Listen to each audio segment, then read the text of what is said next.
Spoštovane sledilke, spoštovani sledilci, najprej srečno, zdravo in zadovoljno novo leto 2026. Minila je že eno leto, odkar smo se na zadnje slišali. Ne, saj ne, samo letnica se je spremenila, leto dni pa res ni bilo. Tako da ker sem usmerjen bolj na košarko tukaj, bi rekel, predvsem zdravje in pa čim manj poškodb ali nič poškodb, če se le da. Dobro.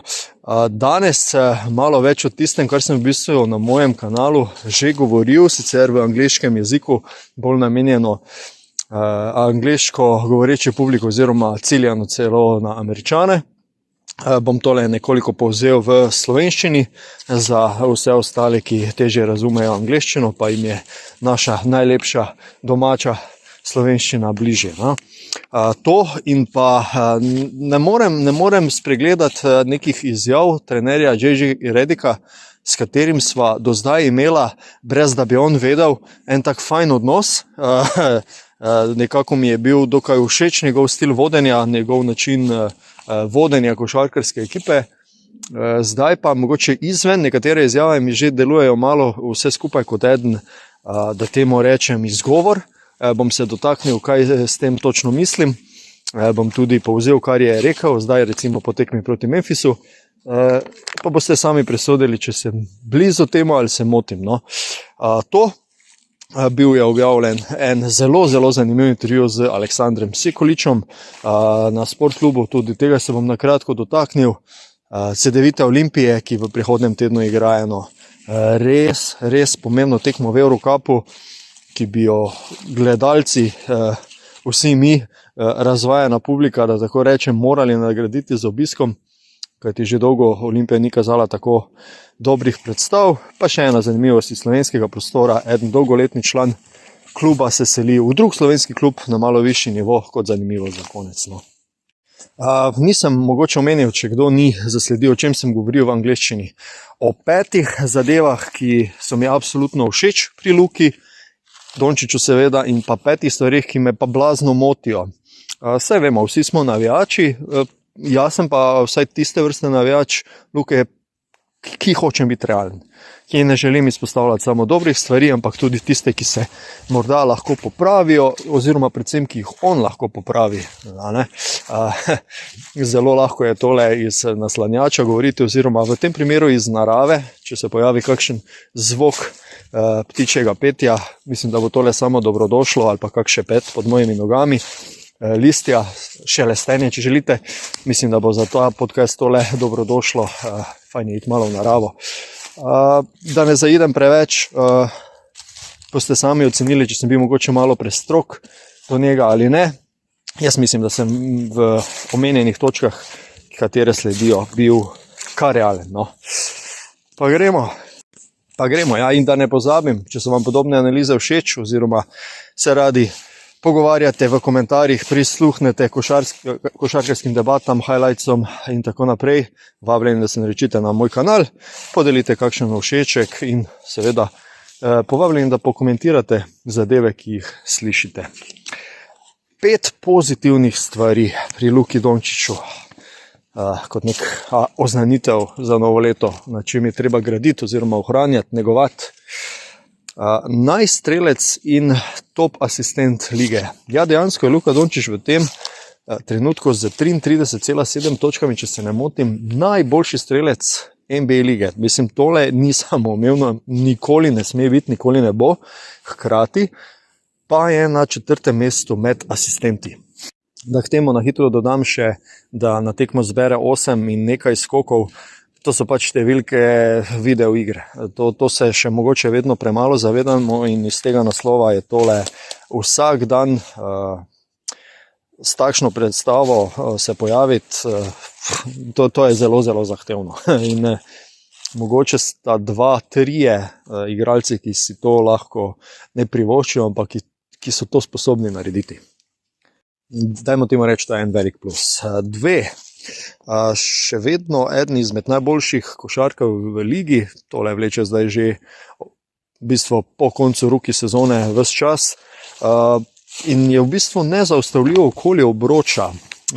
mislim, da sem nekje zasledil podatek, da je celo več kot 80% uspešen, ko gre v prodor, se pravi okolje obroča, kar je v bistvu neverjetna številka.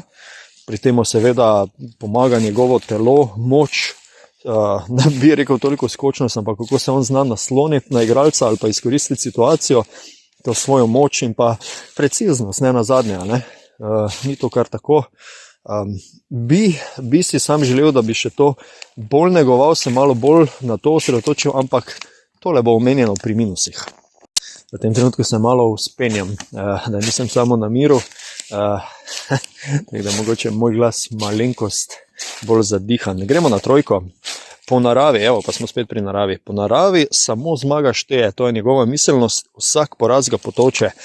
To je definitivno zame plus, ni tako kot ostali Američani, ki pravijo, pa dobro, vse samo eno tekma, oziroma samo en poraz, gremo naprej, 82 tekem rednega dela v sezoni, košarka se začne v končnici. Ja ne, kot Evropejci tega mislim, da nikoli ne bi smeli sprejeti, ker je pač naš način razmišljanja v košarkarski igri nekoliko drugačen in vsaka tekma šteje. In mislim, da to za Luko še vedno drži, ker ga vidimo precej poklapanega po porazu, pa kakršnikoli že je, ali je to za 30 ali za točko, da ne govorim tistem, ko je res tesen poraz. V glavnem tole mi je všeč, da ohranja to tekmovalnost, to je definitivno plus, dokler bo to ostalo pri njem, bom jaz na nek način njegov zagovornik.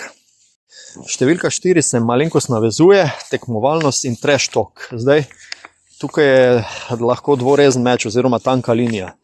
Če si Luka privošči trash talk in to ali z nasprotnikom z druge ekipe ali pa celo z gledalci, ne moti me, vkolikor ga to zažene naprej. So njegove predstave še boljše, se pravi ga še bolj zmotivira, doseže koš, stebek, ne vem, zabijanje in pogleda proti gledalcu ali proti igralcu, ki ga krije, mu spusti kakšno balkansko, da tako rečem. Evo, to mi je ok. To mi je super, to podpiram, ker dober stari trash talk poznamo kaj od časa Jordana ali pa še prej. In to vedno pali. Pač to je nek del košarkarske igre in zakaj pa ne, če te to naredi boljšega oziroma če te to motivira, da postaneš še boljši. In sem že pri številki 5. Eden izmed najbolj priljubljenih igralcev v ligi, če morda celo trenutek ne celo najbolj priljubljen, kar pričajo dve stvari. Zdajle je bil en podatek, ko je Luka Dončić po gledanosti na socialnih, oziroma se pravi na družbenih omrežjih, najbolj gledan igralec bil v lanskem letu, ne vem koliko milijonov ogledov, natančnega podatka ne vem, hkrati pa po zadnji lestvici vodi na glasovanju za All Star. In mogoče vas tukaj na tem mestu lahko povabim, da glasujete zanj.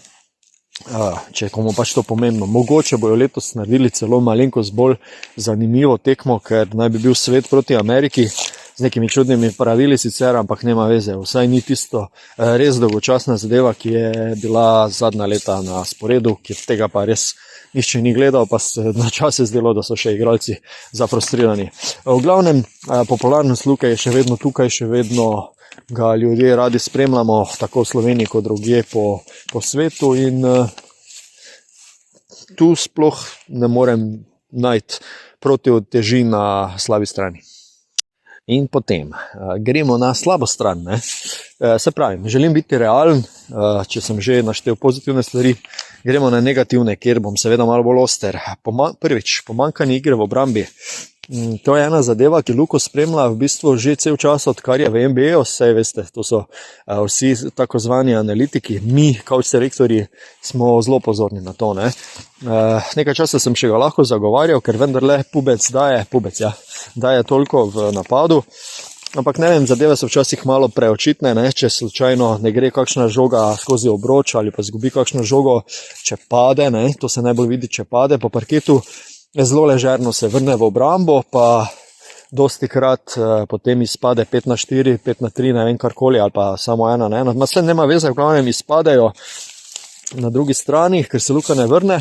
Hkrati pa tudi na postavljeno obrambo Luka marsikdaj na stegnenih nogah, kar je absolutna prednost za napadalca, ali hoče samo zbiti žogo, kar se po večini primerov ne zgodi. ena res dobra točka v obrambi pri njemu je recimo tisti, ko kdorkoli igra proti njemu, tale post-move, se pravi z hrbtom proti obroču, takrat zelo dosti krat vzame žogo. Tole je dobro izpilil, ampak kaj, ko so ti primeri redki. No. Gremo naprej.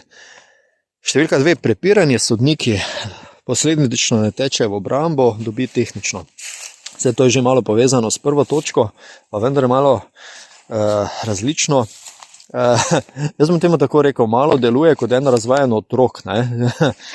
Vkolikor mu kaj ni piskano po njegovi želji, volji, bo se hitro znašel v prepiru s sodniki. V Ligi NBA sodniki neke velike potrpežljivosti nimajo, to smo se v teh letih že lahko prepričali, ko jo še malo bolj podrobno spremljamo, ravno zaradi Luke.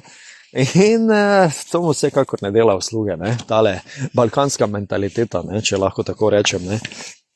Stegne, gobec, pa horka, Madonna, oprostite izrazu, no, nisem hotel zdaj žaljiv, ampak se veste, ne ostavi se, ne, ta klepetulja njegova in potem imamo tudi tehnično, prosti met, vse vemo, ne, 2 tehnični, you're out, ne, kot bi rekli Američani. Ja, 3. Telesna forma. Mislim, da smo zdaj že kar nekaj sezon, predvsem na začetku, se pravi v trening kampu oziroma na samih pripravah, že pred trening kampom, zasledili, da Luka res ogromno pozornosti posveti svojemu telesu oziroma fizični kondiciji, kar je hvale vredno. Da ne govorim, da gre na morje, pa tam telovadnico nabavi, pokliče osebnega trenerja Anžeta Mačka, pa še tistega Španca, ki ga spremlja že od Real Madrida, pa igra pedal z Edom Muričem v Tivoliju, pa igra tenis z Nuhanoviči, pa ne vem kom še vse, z Rupniki in tako naprej, kar je vse lepo in prav. Pol pa pridemo sredi sezone, pa zdaj še sploh nismo sredi sezone, pa je njegova forma vidno padla, kar se tiče telesne kondicije. Malenkost bolje buckast, to je zdaj vse na podlagi tega, govorim, da kar vidimo iz televizije, ni zdaj nekih točnih dokazov, no?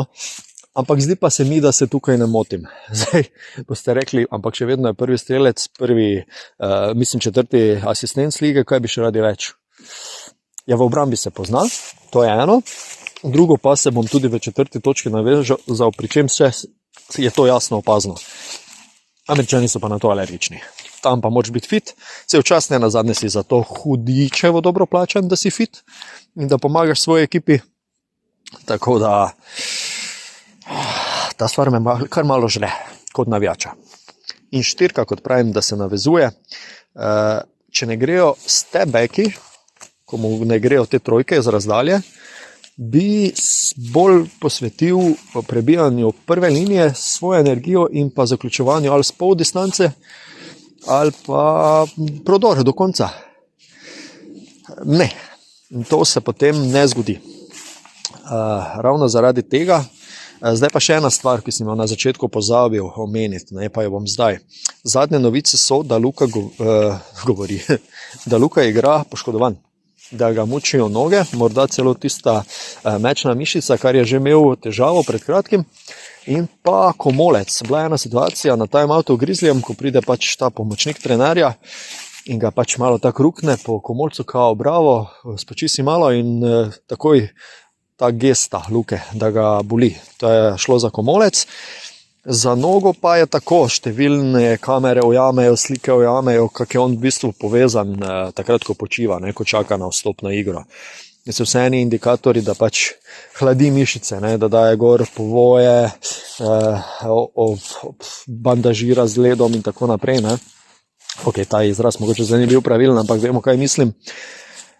Tako da morda se zaradi tega trenutno manj odloča za prodor, kar sem prej omenil, kako učinkovit je in gre več v te mete z razdalje. Ampak hej, ne, za met z razdalje vse gre iz noge, moč črpamo iz noge, iz počepa, gor, se pravi, da energija se pretvarja v met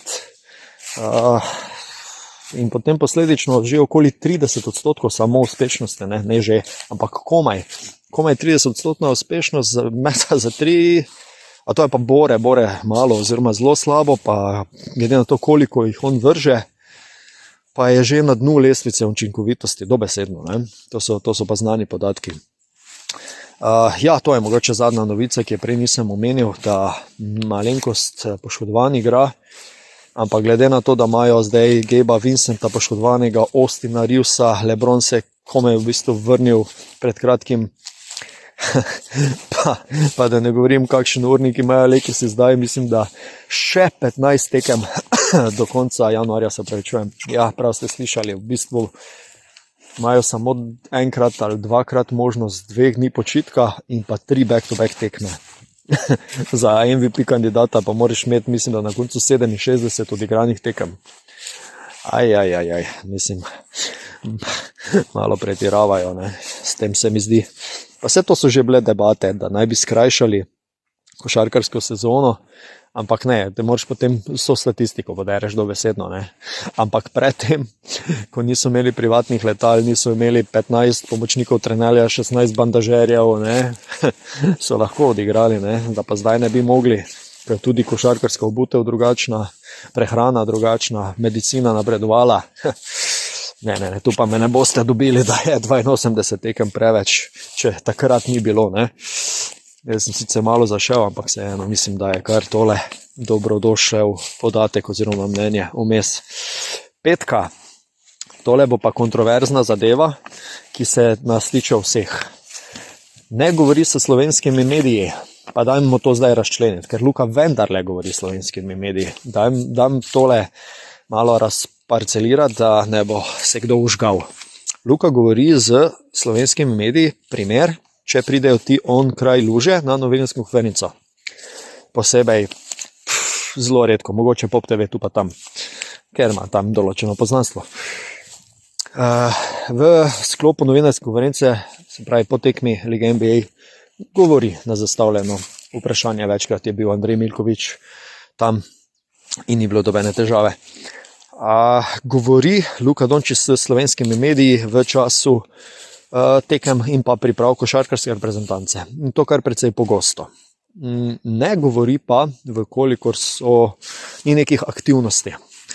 In zakaj me to moti?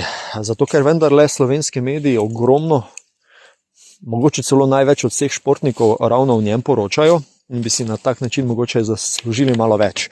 Zdajle Goran Dragić je pred časom, še v času aktivne kariere, tole rešil zelo spretno, bom temu rekel, po mojem mnenju. In to tako, da je kakšen teden ali dva po tem, ko je zaključil NBA sezono, organiziral novinarsko konferenco.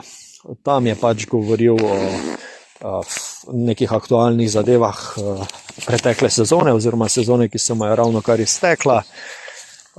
Mogoče je bila kakšna sponzorska aktivnost zraven, ne, se to gre z roko v roki.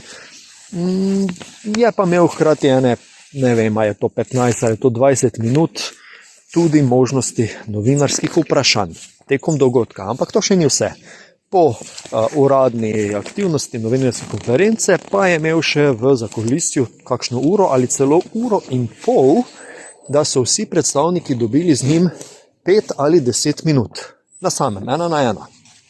Tole je PR-ovsko, po mojem mnenju, Goran Dragić odlično organiziral. Pa si imel mir, si povedal svoje, vsak je imel možnost. Ne more se zdaj ne Goran, ne Luka raztrgati za slovenske medije. Bi pa bila mogoče takšen način dela aktivnosti z slovensko sedmo silo, po mojem mnenju dobrodošla. Pa ne bi moral nihče ogovarjati, ker sem že zasledil, recimo na RTV Slovenija, Saša Jerković je takrat izjavil, da si želijo, da bi tudi slovenskim novinarjem namenil malo več pozornosti in mu tu dajem popolnoma prav. To je moje razmišljanje. In evo, to je to, kar se tiče plusov in minusov. Mogoče sem še kakšnega spustil, lahko bi še kakšnega dodal na eno in drugo stran. Vas pa tukaj povabim v komentarje, da sami izrazite svoje mnenje, kaj mislite o tem, kaj bi sami dodali ali pa kaj bi sami spremenili, kaj se strinjate oziroma kaj mi nasprotujete. Tako. JJ Redick, no tole še po dobljeni tekmi z Memphisom je stopil, pa to ni bilo na novinarski tekmi po srečanju, ampak že na treningu oziroma na pripravah za današnje današnjo tekmo, ko tole snemam, kjer je pač dejal, da se podnavajo določeni vzorci, ko se dogovorijo, kakšno akcijo bojo igrali na terenu, pa enostavno potem ne pride do tega, oziroma igralci, da delajo po svoje. Dobesedno, da ne sledijo njegovim navodilom. Zdajle, jaz ne vem, kjer trener bi tole na glas povedal v Evropi. Dobro, mogoče se bi že kakšen našel, ampak to mi je že neki prvi znak, da nekaj ne štima, neki izgovori. No. Saj meni to tako deluje, jaz tega ne bi razlagal ven slačilnice, dobesedno. Jaz bi tole uredil ali na treningu ali v slačilnici, ker tole je prvi znak, da si malo zgubil avtoriteto in da te igralci ne poslušajo. Ti si pa tega kot trener LA Lakersov, franšize LA Lakersov ne moreš privoščiti. Hkrati je še naslednjo minuto dodal, da je eden izmed igralcev, dotično DeAndre Ayton, nezadovoljen s svojo vlogo v ekipi, oziroma natančneje, da ni zadovoljen, kakšne žoge dobiva na tekmi. Tudi to bi se po moje lahko malo drugače rešilo znotraj slačilnice, ne da si ti to poimensko naredil, razen če si ti to namerno. Zdaj ne vem, kakšen bo to kontraefekt, ampak jaz bi bil kot igralec po moje bolj zadovoljen, da mi ti to poveš na 4 oči, no ne vem, jaz tako razmišljam. Kako pa vi? To mi je malo čudno. Hkrati je že pred kakšnim tednom dni omenil, da se navežem, odkar je LeBron James se priključil ekipi, da je organizacija napada padla, ne? Kar se strinjam. Lahko dejal bi celo, da ko je bil Austin Reeves v peterki, ko ni bil poškodovan in ko sta niti igre vodila tako Luka kot Austin, da je igra bolje tekla, so celo imeli boljše rezultate, vmes celo 7 zaporednih zmag. Zdaj pa so malo v krizi, ne? Predvsem obramba je katastrofalna. Ne? Oni prejemajo 120 točk na tekmo trenutno, malo zdaj sicer tole na pamet, ampak mislim, da ni predaleč od resnice, kar je nesprejemljivo in absolutno preveč. Ne? Ni vsaka noč takšna, da boš ti v napadu nadomestil, kar nisi naredil v obrambi. Ne? In tu se začne in pri Luki, in pri LeBronu, in pri ostalih. Vsak lahko dela v obrambi, samo volja je tukaj. Ne? Dobro, Lakersi in Luka tukaj mogoče malo zaključujem. Kot sem omenil intervju s Sekuličem, vedno dober intervju, ko ga dela Martin Pavčnik, po mojem mnenju, iz sportkluba Tracy Hall. Glavnem razgovoril se o tem, ali razmišlja o tem, da več ne bi vodil reprezentance, o tem, kako čuti pripadnost igralcev, zaupanje zveze. V glavnem kar nekaj zelo dobrega čtiva, v bistvu zelo dobra vprašanja, to se zdaj že ponavljam, ampak vseeno, ki so od intervjuvanca dobesedno zahtevali detaljne odgovore in to je bistvo intervjuja. No. Tako da mislim, da tole je vredno si prebrati na spletni strani sportkluba. Ne. Še tale bombonček iz Slovenske lige. Po dolgih letih, če sem prav zasledil, celo 10 letih se je od Helios Suns poslavila Blaž Mahkovič in se selil v Krko. Na drugi strani je Krka tudi ponudila finančno odškodnino, se pravi za prestop, ne? Odkup, kar je v bistvu za nekoga, kot je Helios, ki se trenutno nahaja v finančnih težavah, en krasen podatek in zelo lepa praksa in jo zelo pohvalim na tem mestu. Olimpija. Še tole, Olimpija igra proti Bahče Šehiru, ta teden v Eurocupu. Ta tekma lahko dobesedno odloči o drugem mestu. Prvo mesto je najbrž nedosegljivo za Hapoel Jeruzalem na prvem mestu, ampak o drugem mestu pa lahko odloči, čeprav so po mojem mnenju ravno zraven Hapoela Bahče Šehir prvi favoriti Eurocupa. In na prvi tekmi smo jim nekako 3/4, če se prav spomnim, parirali, v četrtem so oni stopili na plin in več ni šlo, pa ne definitivno na papiru. Boljša ekipa z nekaj zelo dobrimi igralci, Flynn, Ponitka in tako naprej. Tako da jaz mislim, da bi tukaj lahko Olimpijo, res dobro Olimpijo v letošnji sezoni lahko nagradili z obiskom na tekmi. No. Tako, bodi si dovolj, vse sem bil kar izčrpen, se mi zdi. Res še enkrat vas povabim, da izrazite svoje mnenje v komentarju. Mogoče še kakšna debata tamle sledi. Vsak všeček, kakokoli se čudno sliši, ampak spodbudi algoritem, da je malo boljše viden tale podcast vsem ostalim. ki me morda še na YouTubu niso najdli. Če so pa vam takšne analize všeč in če ste zdržali do konca, vas povabim, da se naročite na moj YouTube kanal, da se mogoče tukaj družimo o podobnih analizah, vsekakor pa sledijo highlightsi, posnetki iz ozadja, s treningov Luke Dončića, LA Lakersov in tako naprej.